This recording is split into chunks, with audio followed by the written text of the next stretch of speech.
Oh yeah, I only wish that I had read your book, Peter, as I was writing mine. Uh, Right. but I also have to admit that, the weight of your arguments is such that it would have probably taken me much longer to finish my book.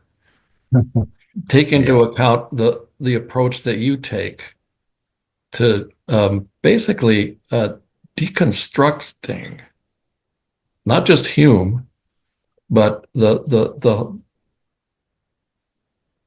grid in which he belongs that had already been constructed before he came along of this profound, absolutely profound skepticism about supernatural events.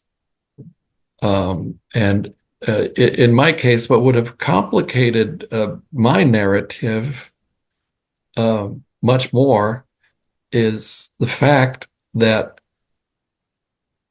Hume, in this naturalistic frame of mind, emerging out of the birth of science and the birth of the Enlightenment, has also left behind the whole story of the Protestant Reformation and the way in which Protestants redefined the supernatural. So Hume is actually, and I love the way that you begin by deconstructing Hume and analyzing the meaning of specific terms, because this is something that historians tend to be blind to about the great change that took place between the 16th and the 18th century, and the steps that were necessary in reasoning, actually, because, the logic of the Protestant denial of Catholic miracles, it's very logical, extremely logical. And even within Protestantism itself, the disagreement, for instance, between Luther and Ulrich Zwingli on whether Christ was present in the Eucharist, you see one of the first instances in which this change is so visible, because Zwingli keeps arguing Christ can't be in the Eucharist because he has a human body and he took it to heaven. And Luther keeps saying, stop being so mathematical. Yeah, yeah, yeah. Stop being mathematical. Uh, but already the step has been taken towards Hume by the Reformed Protestants and their attitude towards uh, the well, the impossibility Yeah, of the yeah, interpenetration of dimensions. They don't, yeah. of course, they wouldn't use that term dimensions, but I think in our day and age, it's probably better to try to speak of what they're dealing with as dimensions rather than realms, the supernatural realm versus the natural realm. Um, so I think that the the depth of the logical framework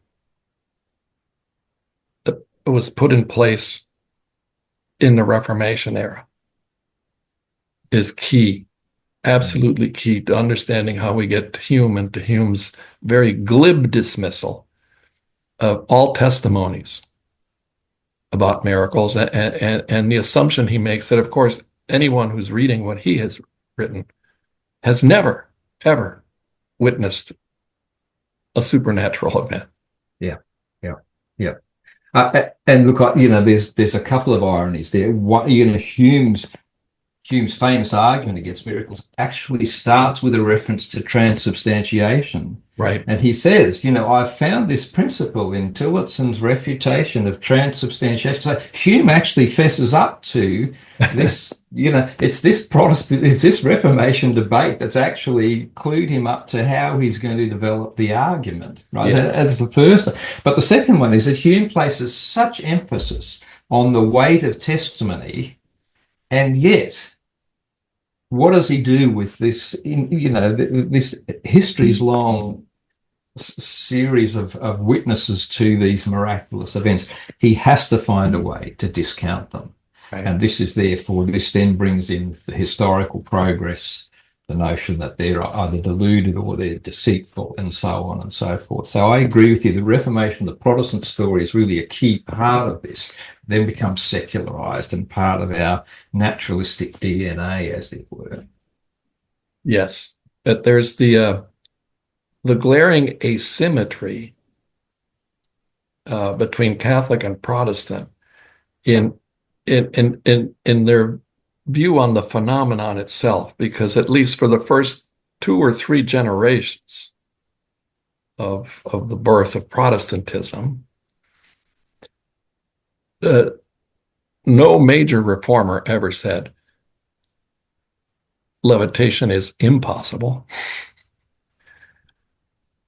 Oh, it's just that in their case, the way they view it. Look, I'll back up because this is the way I usually try to explain it, is that while Protestantism rejects much of Catholic theology, it accepts Catholic demonology almost 100%, at least at first. Mm-hmm. So the distinction is made between the supernatural and the preternatural, Yeah. which is as difficult a distinction to explain as the distinction between the theological terms of dulia and latreia for veneration. Yeah. Which Protestants themselves said were specious. That's a specious distinction. In many ways, I find that the preternatural, supernatural distinction could be said to be a specious distinction, if the event, in fact, is taking place. Yeah. Yeah. Yeah, I had sorry, Sal. I'll just say one thing. I'll give you the chance to come in. Yeah, look, I wasn't sure in the book whether I should deal with the category of the preternatural to any great degree, and in the end, I decided I'd mostly consign it to a footnote. So I'm glad you raised it because you're exactly right about it. It's really interesting. There's an asymmetry there in terms of the demonological is accepted, but the other aspects of them and the preternatural is essentially a category that's able to deal with that sort of odd situation. But look, at the other thing I think about the Protestant response to miracles is their division of history into the period when it was possible and the period when it wasn't. Right. And again, I think that periodization then becomes secularized in interesting ways subsequently, and that miraculous period is simply now categorized as some sort of primitive, pre-rational stage in the evolution of human consciousness. That's right. And one thing that I have encountered since the book appeared and I've been doing public speaking is the number of individuals who remind me, as if I didn't know, that miracles came back into Protestantism. Oh, yeah. And with a vengeance, with an absolute vengeance. Yeah. And one book that I found really amazing was Jane Shaw's Miracles and Enlightenment England. That and it comes back and it comes back and there's no stopping it. No matter what the early reformers might have said or the mainline churches teach, there's no putting this into a box and locking it up. Yeah, I would love to actually get you both to talk more about this because this to me is one of the things I think is so beautifully important and can seem esoteric. We're talking about miracles and rationality and suddenly the preternatural, supernatural distinction. And so I think, let me put it to you this way, like in a 2-minute explanation, here's how, as I read both of your works, how demonology becomes critical epistemology. right? And so, right, the best example is Descartes, as because it's a very famous example, and it's connected, I think, Carlos, to the use of the preternatural. So the preternatural distinction, as I understand it, is a way that you can accept a phenomenon, what we would say call a scientific fact, without accepting a certain theoretical interpretation of it. So from a scientific standpoint, Protestants might be able to say, yes, there is levitation. And the Catholics have a theory that allows there to be at least two different theoretical accounts of levitation. One is there's certain beings which are corrupted and evil, but they have access to power or knowledge humans don't. They can cause these apparent phenomena, not unlike a stage magician or a spiritualist. However you explain this, they're creating some phenomena, but the real account of the phenomena in some way does not do justice to what the person doing it claims. They say it's their power. In fact, it's their demon or this spiritual force. So essentially, you can distinguish between a demonic or evil form of a phenomenon, which therefore critically lacks evidential authority from the Catholic Church's standpoint. And then the form of the miraculous phenomena that becomes epistemologically valid and distinguished from evil phenomena is the supernatural form of it, if it's properly vetted. Then the Protestants take this distinction and say, yeah, but there's no supernatural wondrous events at all since the beginning of Christianity. And this gets into this deep issue that Peter, you're mentioning, which you write about at length, but you both write about this, the doctrine of cessationism, which is this strange fact that all of us moderns who think it's normal to not believe in miracles are actually a very special kind of Christian, right? We're inheritors of this Protestant Christian idea that did not characterize the Christian church in either Eastern Orthodox, Western Latin, or its original Jewish form. All of these forms, including as Ramsay MacMullen at Yale showed in his work, all of them accepted miracles as absolutely real historical facts. There was no question, as MacMullen says, that early Christianity rose amongst pagans largely because of its apparent superiority to other forms of wonders.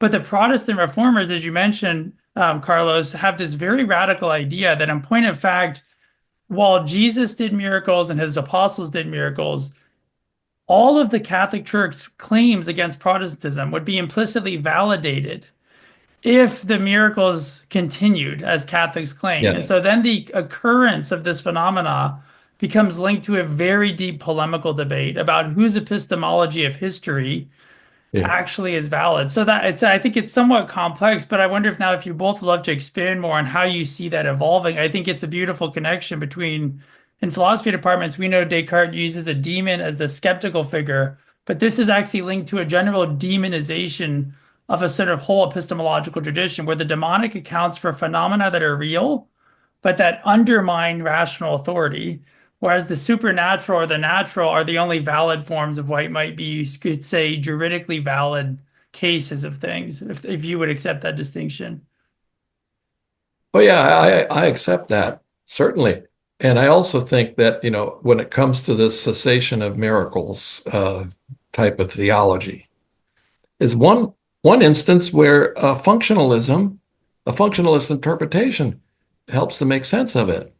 Because, as you mentioned, Samuel, there's a polemical edge to this. And admitting that God could have worked miracles through a fallen church, which is the historical given in Protestant historiography. Yes, the church fell, and it fell dramatically and drastically and quickly. And how could God work miracles through a false church? So Satan becomes necessary. And the preternatural category becomes necessary for polemical reasons. So it serves a very clear function. And I have taken to saying this about preternatural to general audiences, especially. The argument is that the devil is so ancient and his intellect is so far superior to the human intellect that he really knows how nature works and knows how to manipulate it.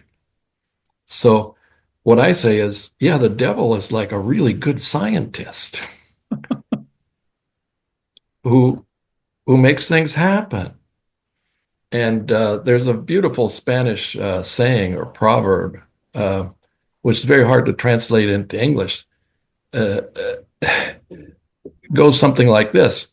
The devil doesn't have all this great knowledge because he's the devil.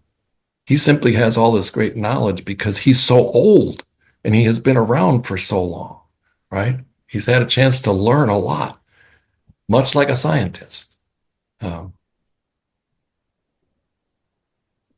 look, so on the preternatural, I mean, I think that so the presupposition for the category, I think, is a notion of a hierarchy of beings where we have these intermediaries between human agents and God.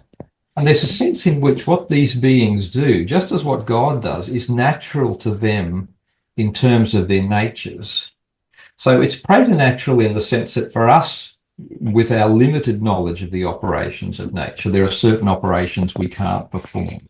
But beings above us with superior intelligence or old age and experience, Carlos, they can do stuff that we can't do. And of course, God at the top of the hierarchy can do the genuinely miraculous. Now, once that hierarchy of beings idea, falls by the wayside and we lose these intermediate beings, we get this polarization. The preternatural drops out of the picture. We get the polarization of the natural and supernatural. And ultimately, in the modern West, we're skeptical about the supernatural as well, which is to say. So it's not unrelated. In my view, my part of my story is that the emergence of modern science happens when we squeeze out all of the kind of natural powers of the objects of nature. And the preternatural story is we squeeze out the natural powers of these intermediary beings who no longer exist. And then you simply have a single causal layer, as it were, with initially, on the occasionalist understanding, God doing everything. But I think that collapse of causal capacities of things into a single layer of efficient causation then becomes the premise for modern naturalism to step in and say, we're just going to describe this single causal layer as what is the natural. And as I say, the preternatural fits in because it's to do with these intermediary beings and their powers, and indeed in the rich Aristotelian understanding of causation, you've also got these multiple complex layers of causation, all of which disappear in a naturalistic picture. So, Peter, would you say it's fair to say that when the preternatural drops out and you're left with just the supernatural natural distinction, you get this a concurrent restriction of what is actually possible in nature? So that as naturalism is emerging, you're actually getting a dramatic narrowing of the actual capacity to interpret what most humans have experienced as the actual phenomena of reality, which includes everything from human visible bodies moving to phenomena that we would consider now paranormal, preternatural, supernatural, which all traditional societies have ways of explaining of that seem completely normal to them. But with the elimination of the preternatural as a category of agency and the squeezing out of these powers, like in Charles Taylor's subtraction story, you actually then get the confrontation that, Carlos, you're dealing with in your book, which is you're writing a book about impossible events. But it's impossible, would this be fair, Peter, because naturalism has actually created the sense of impossibility we're working with, which then makes me want to ask, so if that's right, that naturalism has created the sense of the impossible that your book is discussing, Carlos, that you're discussing, Peter, and that Jeffrey Kripal, interestingly, at the same time, has just written two recent books explicitly also about how do we think about the impossible. If naturalism begins to fade in its obvious evidence, would you think then that, Peter, what is possible should historically become more open? That we can't make a possible impossible distinction is clearly. I know that layers the second question on the first, but take it how you like. Yeah, look, I think the other dimension, I think, is our confidence in our own capacity to, in principle, explain everything. And so this is perhaps another element that we need to think about, our confidence that actually our scientific naturalistic approach has the capacity in principle to explain every single thing that's going on. So once you put that into the frame, then these things do become impossible insofar as they're beyond the reach they're beyond the reach of scientific explanation. Now I was going to say one other thing, but it's slipped my, it'll probably come back to me. It's slipped my mind, but I do think that the capacity, in a sense, the success of science has forced us into a position where we think that just a scientific position, in essence, it says, look, this stuff might look weird, but it's susceptible to scientific explanation. Sorry, the other thing I did want to say is, and Carlos made the point right at the outset, that in fact, science does concede the impossibility of certain things. And quantum mechanics, gives us instances of this. Now the difference, I think, is that these are repeatable, right? But in a sense, we have an instance of impossibility in the sciences that is deeply, I think, deeply puzzling and should be more puzzling and perplexing than it presently is. But partly because of our confidence that ultimately we can explain all of this, the mystery seems to go away. Yeah. And knowing much, much, much less about the history of science, and actually not just the actual past development of scientific thinking, but also current scientific thinking. One question that I puzzle over is whether the current dominant way of thinking for scientists still has some kind of endpoint at which they say we will understand, or whether that is now no longer the dominant way that scientists look at reality. I'm just asking the question because I don't know the answer. Yeah. Look, I think it's a great question, Carlos. I mean, it's an empirical question in a way, and we could probably ask them. But if you look at it seems to be the aims of science, the theory of everything, for example, the quest for the theory of everything, and the confidence that physicists have that what on the face of it are incommensurable theories in physics, general relativity, and quantum mechanics, Right. which are, and yet there's a confidence that for me, looking at that and looking at the long history of science, I think, well, we're just at a stage where there'll be perhaps another paradigmatic revolution, and there might be some kind of unification, but there'll be another set of problems, and we'll go on from there. And so it's the question of scientific progress without a kind of ultimate telos, where we've somehow arrived. Now, my view is, we won't ever arrive. And I could be, this could be a problem of, historical induction that, maybe we will arrive even though we've never done it in the past. But I mean, your question, I think, is the interesting. What is it that thinking scientists imagine is the terminus of this enterprise?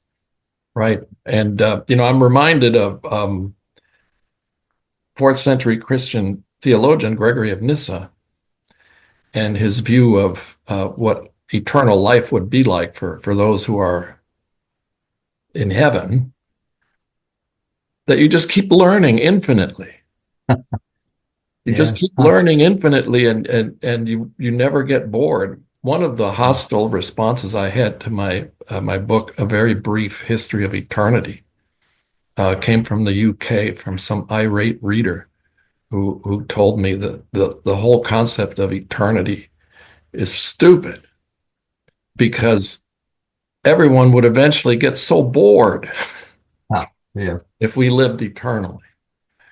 So these two things seem very similar to me. The confidence, utter confidence, and finally finding out how everything works. Then what? Then what? I don't know. I don't know. But I love the fact that when the first photos from the James Webb Telescope were published and circulated, an article appeared, and I forget which scientific journal, with the title "Panic!" exclamation point. Yeah. Yeah. Surprise! Yeah. This wasn't supposed to show up. Yeah. Yeah. Yeah. You know, it's a remarkable thing that wonder, Plato and Aristotle say, is the foundation of philosophy. And naturalism, sort of as you've described it, Peter, in your work, it's almost predicated on the elimination of wonder as the source of sort of empirical investigation. That Carlos, the review you described